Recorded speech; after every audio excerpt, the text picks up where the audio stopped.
ചേച്ചി നിങ്ങൾ ഇപ്പോൾ ഈ പാർക്കിങ്ങിൻ്റെ അതിൻ്റെ അതിലുണ്ടായിരുന്നാണോ? എന്തുണ്ടായത്? എന്തുണ്ടായത് ചേച്ചി? തീപിടുത്തുണ്ടായത് ബാത്റൂമിൽ പോയിക്കായിരുന്നു. ആ നേരം വരെ ഉണ്ടായിരുന്നു. അങ്ങോട്ട് ബാത്റൂമിലേക്ക് കടന്നു പോയതാ.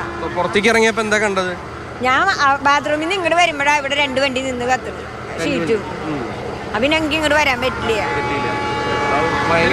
അപ്പൊ തന്നെ ഭയങ്കര എല്ലാ വണ്ടികളും പൊട്ടിത്തെറിക്കല്ലേ, എല്ലാവിടെയും കത്തിരിക്കായിരുന്നു വണ്ടികൾ.